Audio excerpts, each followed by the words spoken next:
Hello, Dr. Sharman. How are you? Hi, Chandra. I'm great. Thanks for having me. How are My you? pleasure. I'm doing well. I'm doing really well. Actually, so for everyone here that's joining us, we're going to do a topic on mood today. Welcome! Here is your hostess and coach, Chandra Zas, helping people make food and mood changes doable without missing out. Go ahead, high five that like button, subscribe and share while you're there. And I thought I would just maybe share a little something about my personal and respond to your how are you. My dad died 8 years ago. Yesterday, it's actually technically your today and we're actually on different days of the week, but your today and my yesterday. So I've been sitting with a little bit of sadness and just thinking of him and remembering and being with that. So I have a little bit of, but the important sadness, it's yeah. So my heart's a little bit heavy, a little bit with him and thinking of him and thinking about that time 8 years ago. This, it was more than just a day. It's, this is when all of the big feelings came, and yeah, that's the vulnerable, the dropped in answer of how am I. Well, thank you for sharing. Yeah, my 8 years pleasure. ago that you were gonna come to my baby shower and you couldn't come because your dad died. Oh, that's right. It's That's crazy. totally right. Hello, my friend. How are you? I'm in the Dead Sea floating in the water. Go ahead and like and share and follow so we can keep in touch. So, welcome everybody. Today we're going to talk a bit about mood and kind of dive into a lot of what Dr. Sharman's experience and thoughts are about mood, and we'll go kind of go back and forth and dive into mood. So, I'm curious, I'd love to hear from you to start us off, how do you think about mood, and specifically how do you see mood affecting health? Yeah, that's a big, big, big, big question. But Totally. mood is everything, right? Mood is people's motivation to get better. So if I can help people, well, I think, yeah, so motivation, I think, is a big part of mood. I think that really encapsulates a lot of depression and anxiety, to be truly motivated and feel good to do what you need to do throughout the day and then even maybe do more. So I think of mood a lot with motivation and then just feeling vital. And I think the great thing about the type of medicine I practice, and then also the confusing part, is that it's not just, mood as a one little tiny part. It's this whole encompassing view. So it's looking at the people's sleep, and it's looking at people's blood sugars, and it's looking at people's stress, and then their food, and it's kind of putting it all together. And so mood, I don't even know if I'm answering the question at this point, but I just approach mood so differently, right? It's like really the whole person's, it's what I get. It's like how I read their vital energy, right? If their mood's not good, they're not vital. And so we have to look at all of those aspects. Does that kind of answer it? Yeah, it is a giant question. It's such a giant question, and it's so, what I find so fascinating is how interconnected it is. It's there's a circle, and you kind of where do you jump in, it's because when we feel bad, then we often what you're saying, we're not motivated, and then we're not really investing in ourselves, we're not making healthy food choices, and then we feel worse, and then it just kind of becomes this cycle, this spinning cycle, and it's well, we'll do Yeah. which what do you have when you work with clients, do you work, or patients, do you start with a specific thing, or do you do it kind of case by case? It's totally case by case. And I kind of, I expect you expected that answer, but I look at I listen to the person's story, I hear their story, and I get these little snippets that help me put the puzzle piece together. An example is, I see women that are anemic all the time. If you're anemic, then number one, it has a huge effect on people's mental health. They're more prone to anxiety and depression. And then also they just don't have energy, and sometimes it's kind of subclinical anemia, and so they won't necessarily be diagnosed with it. And so like, that's such an easy fix. I get super stoked when I see these little things, or thyroid's a little bit off. Those things are so easy to fix and can really help people like gain a little bit more better mood and better motivation. And then that switch goes off and you can go in an upward spiral instead of that downward spiral. I love what you touched on with the subclinical diagnosis, because one of the things that I really love about using alternative medicine or naturopathic doctor medicine versus like Western medicine, and I know that I'm not, depending on where you guys are all listening at this and what your mindset is, I want to just hone in on this little spot, because what I've found is that oftentimes Western medicine, what their numbers are and their normal ranges and what their diagnoses are really different than what a naturopathic doctor will look at. So something that Western medicine will say is fine. And because I have celiac, I have like a low absorption of B vitamins or B12. So I'm kind of always in that little range, and Western doctors are always saying that I'm fine. But when I've actually worked with alternative doctors and they're like, hey, actually this range is kind of low, and if we bump this up, you're going to feel a lot better. So will you talk just a little bit more about that piece? Yeah.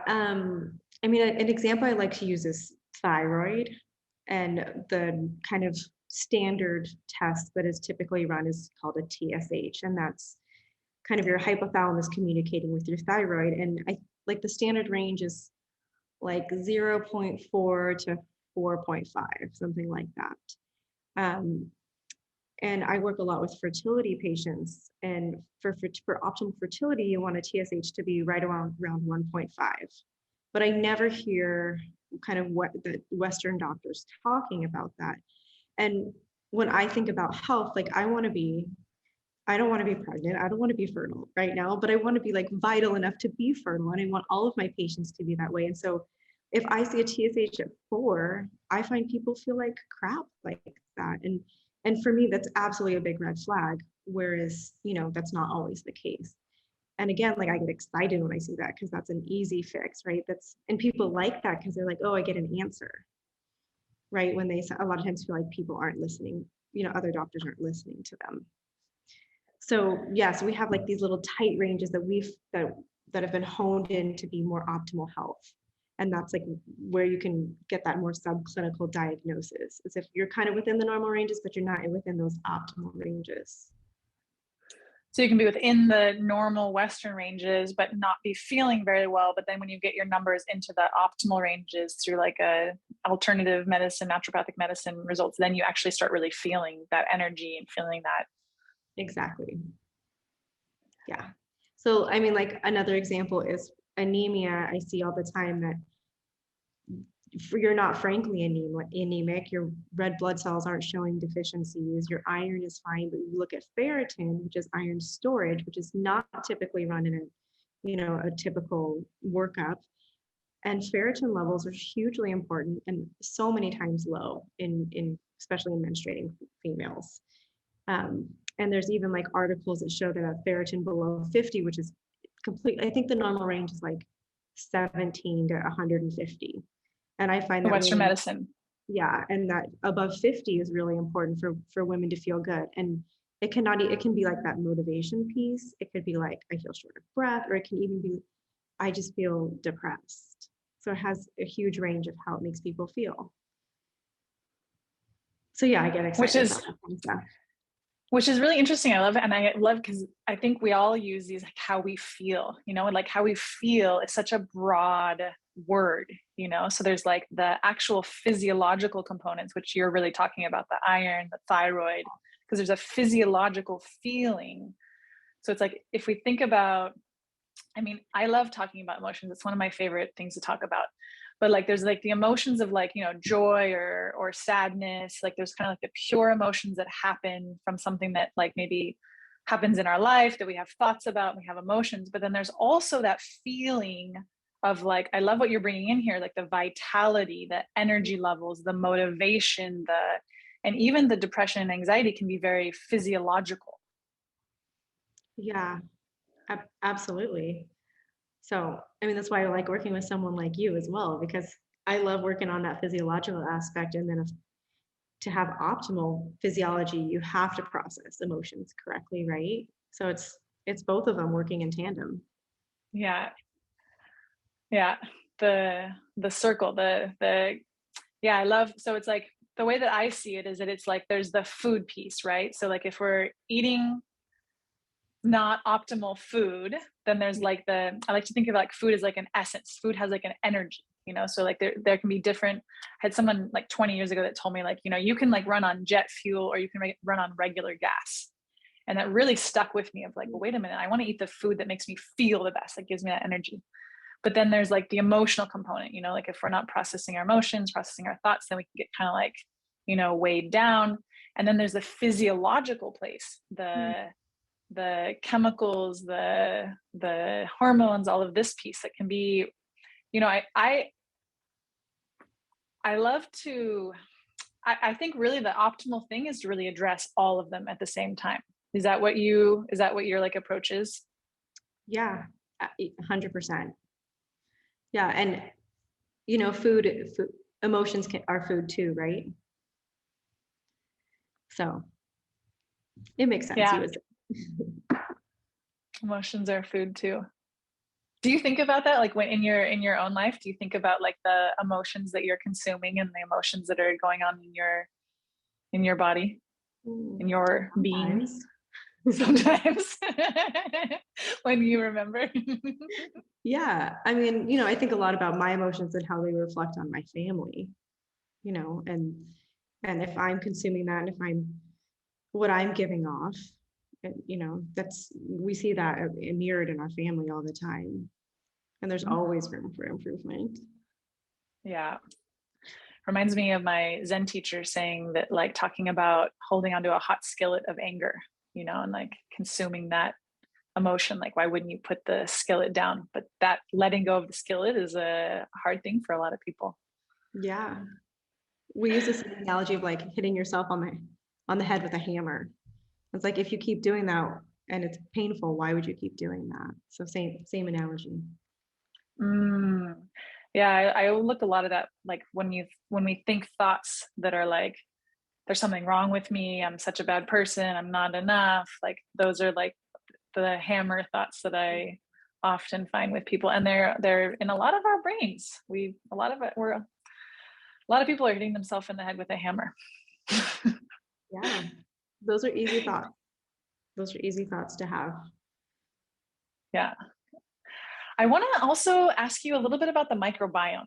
So like the microbiome, like what do you see how it plays in with mood?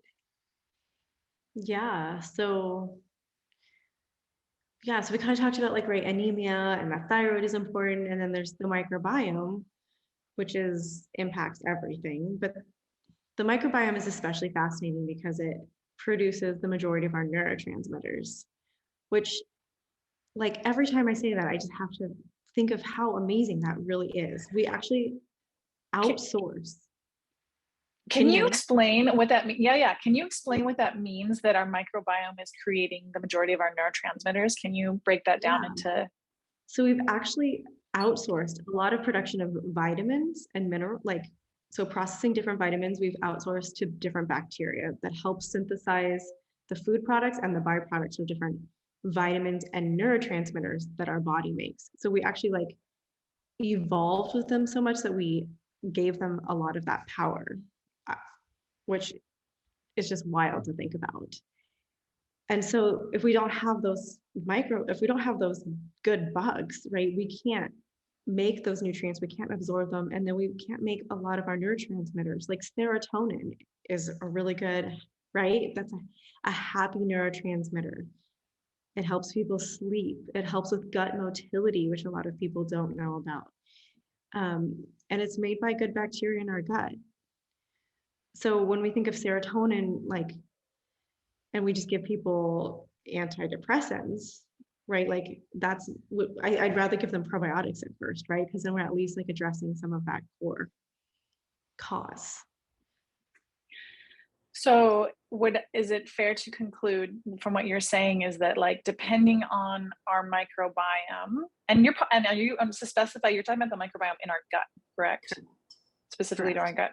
So depending on the bugs, the microbiome in our gut, it has a huge impact on both how we're absorbing nutrients and getting our vitamins and stuff, and also our feel good hormones, our feel good neurotransmitters.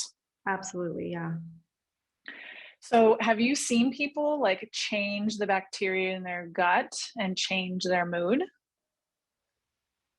Yeah, I have.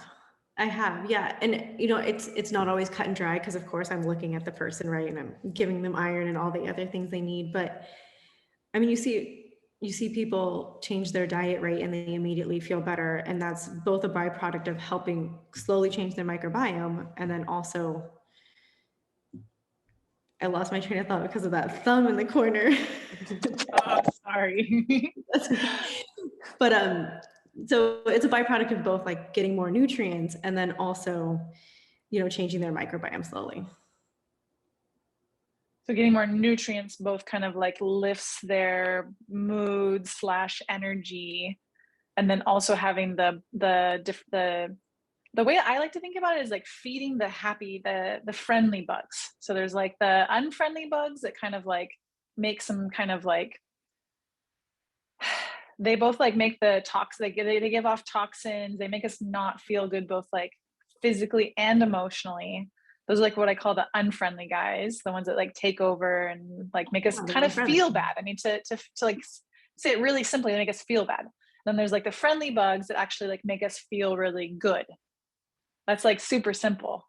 Yeah, I think it's great though. I think it totally encompasses what I'm trying to say. And then, there's also the piece that by eating healthier and feeding the friendly bugs, and we're also taking away like the inflammation and just like, the crap that we're putting in and the digestive unrest, which leads to the inflammation right in our gut. So we're removing, the gunk that we're adding as well, which is a huge piece. I think that's actually why people feel better right away when they change their diet, probably more than like microbiome because it takes a little bit more time. And what do you mean by change their diet? What's the, I mean, I have my answer, but like I'm curious what like and what's the time frame? Like how many weeks and what's the diet that you see as like the, I feel like I put people, like if people, depends on how willing people are, right? What is their motivation level to make those changes? But, if people cut out all their processed food, cut out gluten, I a lot of times ask people to cut out gluten, processed food, sugar. A lot of times I'll ask people to cut out dairy and eggs at first, just because many times those are overconsumed and they can be very inflammatory. And people feel better right away. And some people, they can't do all those things. Like right away is in like 2 days. Some people feel better, very quickly. Now, are they going to feel 100% better? And are they going to maintain that? No.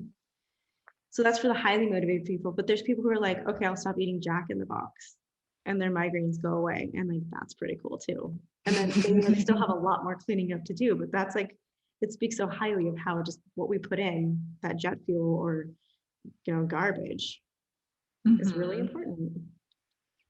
Yeah. I've like converted many of my friends over the decades into looking at and thinking about how they eat, because like so often they're just like, I feel so good after I eat with you, because like I always serve, and for me, like I think that one of the biggest things, processed food, sugar, flour is for sure a huge thing. But then I also see there's a child awake. So what I see with I've converted like many friends over the years by like just them having a meal and then being like, wow, like for one, most of them always say like my poop is so epic, and then they're like, I feel different. Like it's after even like one good meal, like I notice that it can feel like we can feel a lot better, like our energy levels, our mood, yeah. And typically I find like people are surprised that they eat less because they feel so much more nourished and truly full.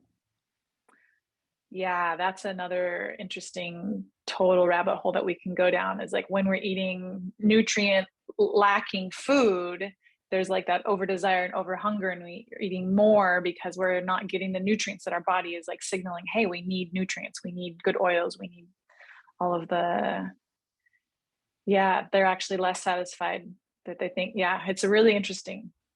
When it also makes me think of like another avenue when I think of mood, which is also like blood sugar. right? And having like really good healthy blood sugar control, which is like partly based on our stress response and how stressed we are, and then also like how well we're eating, right? And are we eating foods that stabilize our blood sugar? Are we eating lots of simple carbs, lots of white rice and sugary foods, right? That make our blood sugar go like this. And that's huge, right? Like people call it hangry for a reason, right? And that's like both, that's like physiological that we feel that way.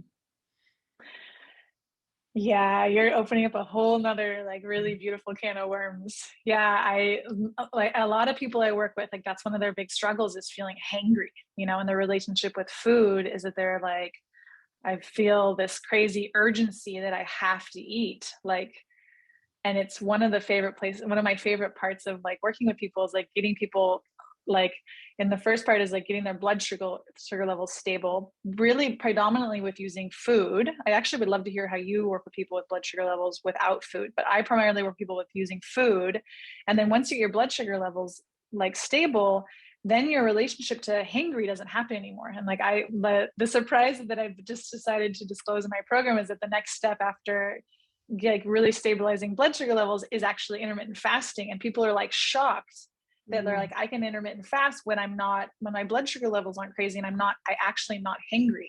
Like people, I've like seen it now, like a number of times people are like, I'm not hangry anymore. Like I don't have that urgency, that physiologically urgency to eat. It's a really freeing moment to like be like, exactly what I was thinking, freeing. Yeah. I don't need food. Like that's one of the ways I like to, my husband actually brought this word in, metabolically flexible, you know, where like, I think some people are in this place where they have to eat food constantly to keep their blood sugar levels stable, but then actually getting their blood sugar levels stable with food, then we can actually feel really stable. And then we actually can eat like when it's convenient or when we want to eat, not because we have to eat. Right. And that frees up so much mental space around everything. Yeah. Yeah. People often get stuck on like, well, I want to be able to eat whatever I want, which most people are like, I want to eat pizza, I want to eat ice cream, I want to eat the things, you know, that like the indulgences, but like it gets us stuck in this like loop where we're like really dependent and we have to eat and hangry. And how do you work with? How long does it take you to find people change by just changing their diet? How long does it take people to stabilize their blood sugar in your program? Typically, have you found? What I tell people, and I'm actually really, I feel like you're going to agree with me, but what I have seen is that it can be between 2 to 6 weeks to kind of like what I call like a withdrawal or detox period off of the big glucose spikers, mostly the flour, sugar. Sometimes it's also alcohol because that has the big glucose spikes. It kind of depends on like somebody's physiology, and it also depends on how much they're consuming. Excuse me. But somewhere between 2 to 6 weeks. 6 weeks is not very common. I would say more like 2 weeks is more like the normal range, but is that what you also see? I don't know that I've tracked it as much as you have, but I typically give some sort of there's lots of supplements that help with it. So a lot of times, like insoluble fiber can really help with that, as can different herbs like gymnema, right, is like a really classic one. And so there's like some really good combination products I use that help, and people immediately feel better. I would bet that I'm curious if the insoluble fiber, it kind of helps slow down the processing of the sugar. Like I'm guessing it's like kind of like related to like orange juice versus oranges, like orange juice, you don't have any of the fiber, so you get the crazy insulin spike or glucose spike. And with oranges, it's you have the the exact fiber. same reason why people feel better in your program, partially, right? Is that they're eating better and they're getting more, that whole complex that absorbs those sugars. Yeah. So the glucose isn't going crazy, and the mood is like the energy levels, the mood. It's interesting to like, it's energy, emotion, like it's a circle. Gymnema is one of my favorite things, especially for blood sugar stuff. It's like really, really helpful. Are there any, insoluble fiber gymnema, that's kind of like your go-to for helping people and then food? Yeah, and eating regularly, getting people on some sort of schedule, I find helps. And then of course, like making sure they're sleeping and right, all the other things, right? Because that's really important as well. Because I find blood sugar also has to do with cortisol, which is stress hormone, which is related to like sleeping good and having energy and having these like normal wake and sleep cycles and then eating regularly. So those all play into it as well. Yeah, routine and regularity is so important for our brain, both for all of our hormones and our sleep. I also was listening to this podcast talking about how when we don't sleep well, our hunger hormones actually go up. So we actually are more hungry, and we're more hungry often for like, and our blood sugar levels are low. So then what we often do when we don't sleep well is we eat more, and we eat more sugar the next day, which then like continues that like That makes sense with how I feel when I don't sleep well. 100%, me too. Feel a little acidic, feel a little like I just want some comfort foods. Yeah. Nice. Anything, I would love to, do you have anything else in particular? I have one more question, unless you have something else you want to touch on. So I'm curious what one of your personal practices is of like stabilizing like your mood. Like what's something you do that you love that helps you take care of your mood? That is a good question. There's like a quote in my kids' principal's office that says, and they have it, and it's this like beautiful watercolor, and it just says, "There's always something right. There's always something going right." And just kind of remembering that and trying to see that in every moment, and just to chill out about all the things that really don't matter. And sometimes I'm better at having that perspective than others, but that helps put me in a good mood, right? Like laughing, I don't know, kids do the darndest things, right? I mean, just trying to laugh it off and not get so upset about it, right? I don't need to go to 0 to 10. You could just go to 0 to 1 and laugh at it and say, you know what, we'll laugh about this when you're older. Or, Nice. small failures in my life, and just saying, you know what, this is what builds confidence, turning it, like you've kind of coached people, right? Turning it to the positive and say, I can do hard things. Nice. I love that you bring that piece in. I find that such a common thought that our brain likes to think is like something's gone wrong. And what I like to offer is the question, like, what if nothing's gone wrong? Which is like another spin-off of your quote on the principles. What is it? Something's always gone right. Is that what the quote was? Yeah. So something is always going right. Something is always something like that. Yeah. It's probably more eloquent, but yeah. It just helps us like breathe a little easier. It's amazing how those thoughts like create all those feelings. And yes. Can I ask you one more question? Do you have another few minutes to do it? Because you just mentioned kids, and I just realized that we didn't talk at all about kids and their moods, and we could even bring in their blood sugar levels. What do you recommend? What do you do for your kids to help them stabilize and their moods and feel good? And like, what's Yeah, I mean, obviously trying to feed them as healthy as possible, which is not always easy. I'm a big fan of routine. I think having routine for them is huge and stabilizing.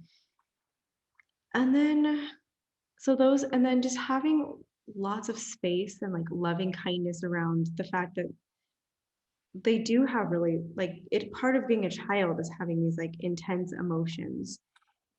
And I think a lot of times we might expect too much out of them in many ways, and just like letting them have a lot of space and like downtime. My 8-year-old does not need to be in 20 different things, right? He doesn't need to be in like 20 different extracurricular activities. And just reminding myself of that, because I can be a type A person and want to do all those things and want my kid to do those things, and just they have a long life ahead of them. So just trying to I don't know. And I think that my anxiety levels around that, or my need to push them, really helps. If I can take that away and just let them be kids, right? They're only going to be able to I don't know, walk in circles happily for an hour for not that long. So let them do that. I love this concept that you're touching on. I think this is like what the words I kind of use is like doing less and living more, and that like space to play and imagine and to be a mess and to do less is actually, I think one of the best things that we can do for our mood, you know, is to, I even think about it in a way of like letting ourselves process. Like, I think we all have like, we need to process our emotions and process whatever's going on in our life at school for the kids, and having that time to process and be and kind of like go through it versus like always going on to the next thing and just kind of always inputting, but like letting us wind down and be and process, and that it really helps. Yeah, I feel like you took my jarbled story and made it so eloquent. The other thing that's popping up for me is as one of my friends who's a early childhood educator, he talks a lot about the nervous system and how kids' nervous systems aren't totally closed. Like they really depend on adults and the big people around them to kind of like ground their nervous system. So I love what you're bringing in about just kind of like your energy and how you are with your kids as part of a way that you help them, you know, stabilize their moods and feel good. Or I even like, I don't like to use the word feel good, you know, like I think feeling is like one of the most important things, and kids can have such like big emotions, you know, they can like, I really love learning from kids in this way, that like kids, like their brains, they're in their primal brain, they don't have their prefrontal cortex, they're not really able to regulate themselves really well. Like that is a kid, right? So like, but if you let them have their emotions, you let them like welcome them to have their sadness or welcome them to have whatever, you know, like, oh, I can't have this one thing that I really want, and like really let them have it, it's over in like a minute. You know, like all of our emotions, they can pass really quick, and like allowing them to pass, allowing them to feel it and stuff. It's like really emotionally helpful. Okay, I know it's late for you. Thank you so much for your time. And I really appreciate you being here and talking with me about all this mood and health and kids and family and all the good stuff. Thank you so much, Dr. Sharman. My pleasure. Nice. Thanks for having me. My pleasure. Totally my pleasure. All right, everyone. Thank you so much for joining us, and I'll see you next time. Have a beautiful day and a beautiful week.